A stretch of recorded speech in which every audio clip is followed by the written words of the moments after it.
आज इस वीडियो में हम लोग 12th क्लास का ज्योग्राफी का चैप्टर फर्स्ट डिस्कस करेंगे। इस चैप्टर में ह्यूमन ज्योग्राफी के नेचर एंड स्कोप के बारे में बताया गया है और जो 3 विचारधाराएं ह्यूमन ज्योग्राफी से रिलेटेड थी उसके बारे में काफ़ी अच्छे से बताया गया है। ये सारी डिटेल करने से पहले हमारे लिए ज्योग्राफी के मीनिंग के बारे में जानना ज़रूरी है। ज्योग्राफी जो वर्ड्स है वो ग्रीक लैंग्वेज के 2 वर्ड से मिलकर बना है, जियोस प्लस ग्राफी। जियोस का मतलब होता है अर्थ और ग्राफीज का मतलब होता है टू डिस्क्राइब। तो ज्योग्राफी में हम लोग मेनली पृथ्वी का अध्ययन करते हैं और ज्योग्राफी की स्टडी को इजी करने के लिए भूगोलवेताओं ने इसको 2 पार्ट्स में डिवाइड किया है, भौतिक भूगोल और मानव भूगोल।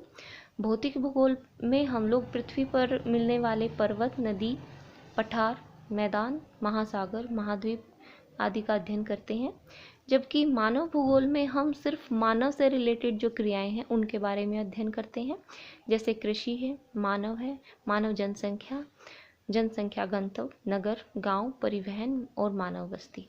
ठीक है, और मानव विकास का भी कुछ हद तक हम ह्यूमन ज्योग्राफी में अध्ययन करते हैं।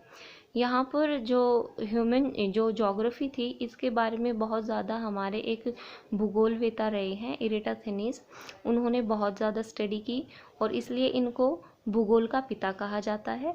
इन्होंने ही मानव भूगोल के बारे में भी काफ़ी अच्छा लिखा है, इसलिए इन्हें मानव भूगोल का पिता भी कहा जाता है।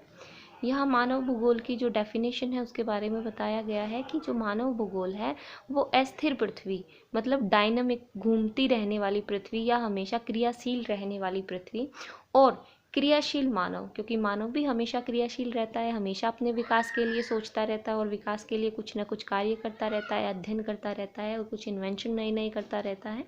इन दोनों के बीच का संबंध हम मानव भूगोल में करते हैं, ये इस डेफिनेशन में मेन बताया है। बहुत सारे जो भूगोलवेता हैं वो मानते हैं कि जो ज्योग्राफी है वो नियमों के अनुसार कार्य करता है, इसलिए जो ज्योग्राफी को हमें साइंस के अंडर अध्ययन करना चाहिए।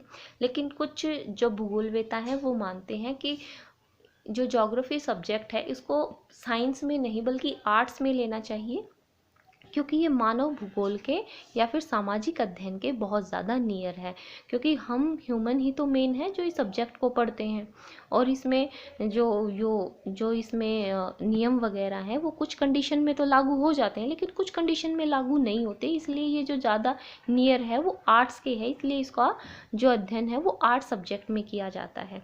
और इन्हीं सब से रिलेटेड, जो ज्योग्राफी से रिलेटेड जो रेड जेल थे, सैंपल थे और जो ब्लास्ट थे, उन्होंने बहुत कार्य किए और उन्होंने लिखा, मेनली रेड जेल ने लिखा कि जो मानव है वो हमेशा अपनी क्रियाएं पृथ्वी के पास करता है, इसलिए पृथ्वी का और मानव का एक क्लोज रिलेशन है और इनको क्लोज रखकर ही अध्ययन करना चाहिए। और सैंपल ने लिखा था कि जो पृथ्वी है वो भी क्रियाशील है और मानव है वो भी क्रियाशील है, तो इन दोनों को हमेशा पास पास रखकर ही इनका अध्ययन किया जाना चाहिए। और ब्लाश ने थोड़ी एडवांस बात की, उन्होंने कहा कि जो पृथ्वी के जो नियम हैं पृथ्वी के जो नियम हैं उनसे जो ह्यूमन है वो हमेशा इंटर रिलेट करते हैं, तो ह्यूमन को और जो ज्योग्राफी को, ह्यूमन को और पृथ्वी को कभी दूर नहीं किया जा सकता, इसलिए इनके बारे में अध्ययन हमेशा काफ़ी क्लोज रखकर किया जाना चाहिए। इससे आगे ये बताया गया है कि जो भौगोलिक विचारधारा है ना, जो भौगोलिक विचारधारा में बहुत सारे भूगोलवेताओं ने मानव और प्रकृति के संबंध में अपने विचार दिए थे। इसमें जो 3 विचारधाराएं मेन थी, इसमें निश्चयवाद, जिसमें मेन काम रेड जेल, रोडार और हम्बोल्ट का है। उन्होंने बताया था कि निश्चयवाद एक ऐसी विचारधारा है जिसमें प्रकृति को मेन माना गया है, प्रकृति को ही मुख्य माना गया है, और इसमें बताया था कि जो निश्चयवाद विचारधारा थी उसमें बताया गया था कि जो पृथ्वी है, जो हमारी प्रकृति है ना, मनुष्य को हमेशा उसके अंडर काम करना चाहिए। अगर वो प्रकृति से ऊपर आके काम करेगा तो जो पृथ्वी है उसको किसी न किसी रूप में हमेशा हर्ट करेगी, कहीं ना कहीं उसको सजा देगी। और ये विचारधारा बिल्कुल शुरू में जो मानव था ना उससे ज़्यादा रिलेट करती है, क्योंकि वो मानव हमेशा जो प्रकृति की पूजा करता था उससे डरता था, उसको नहीं पता था जो प्राकृतिक रूप से जो घटनाएं हो रही हैं वो नेचुरल हैं और ये प्रकृति का पार्ट है, वो हमेशा प्रकृति से डरता था। जैसे बारिश आए तो छुप जाता था, बादल गरजे तो छुप जाता था। तो ये निश्चयवाद विचारधारा है, उसमें बताया गया कि जो पृथ्वी है ना, जो मतलब प्रकृति है, वही मस्त है।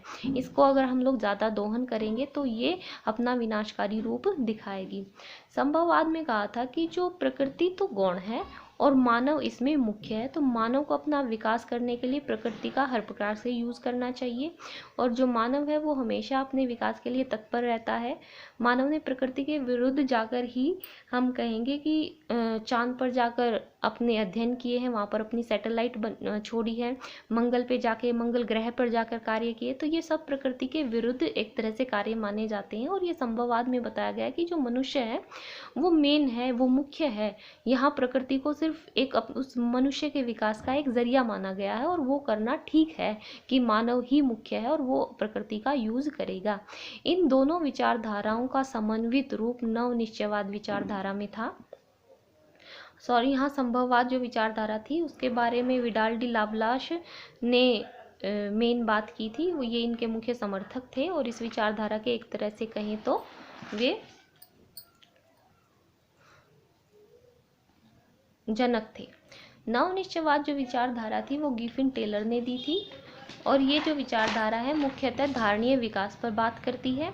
इस विचारधारा में कहा था कि जो कुछ हद तक जो मनुष्य और कुछ हद तक प्रकृति, ये दोनों अपने आप में मुख्य हैं। मतलब प्रकृति को मनुष्य के लिए समन्वित किया जाना चाहिए और मनुष्य को प्रकृति के प्रति समर्पित होना चाहिए। ये दोनों अगर अपने आप मिल जाएं, ये दोनों अगर आपस में धीरे धीरे अपना विकास करें, एक दूसरे को यूज़ करते हुए, जैसे प्रकृति के कुछ हद तक साधन मनुष्य यूज़ कर सकता है और अपना विकास कर सकता है, लेकिन उसका हद से ज़्यादा दोहन मनुष्य के लिए भी हानिकारक है, उसको नहीं करना चाहिए। और उसने कहा था कि ऐसा भी नहीं होना चाहिए कि मनुष्य बिल्कुल ही प्रकृति के अधीन रह जाए, सिर्फ प्रकृति दे उतना ही वो कार्य करे। इसमें धारणीय विकास को ध्यान रखते हुए ये विचारधारा दी गई थी, जो नवनिश्चयवादी विचारधारा थी। इस विचारधारा में कहा गया था कि हमें प्रकृति का सिर्फ इतना दोहन करना चाहिए कि ये जो प्रकृति का सुंदर रूप है वो आगे चलकर हम मनुष्य के आगे आने वाली पीढ़ी के भी काम आता रहे। तो ये 3 विचारधाराएं थी। किसने दी, ये आप लोगों को नोट करना है अपनी बुक में। और मैंने ह्यूमन ज्योग्राफी के फादर के बारे में बताया, आपको ज्योग्राफी के फादर के बारे में बताया, उनके टाइम पीरियड्स के बारे में बताया, 3 अलग अलग विचारधाराओं के बारे में बताया। और यहाँ भौतिक भूगोल कहाँ से रिलेट करता है और मानव भूगोल कहाँ से रिलेट करता है, और इसकी एक डेफिनेशन के बारे में बताया। आप सब लोग प्लीज़ इसको नोट कर लेना, अच्छे से याद कर लेना। कल आपका एक टेस्ट होगा जिसमें इसी से रिलेटेड आपके क्वेश्चन पुट होंगे। प्लीज़ आप लोग इसको अच्छे से रिवाइज़ कर लेना और आपके पास बुक है तो उनको भी रिवाइज़ कर लेना। इसका अगला पार्ट हम नेक्स्ट वीडियो में करेंगे।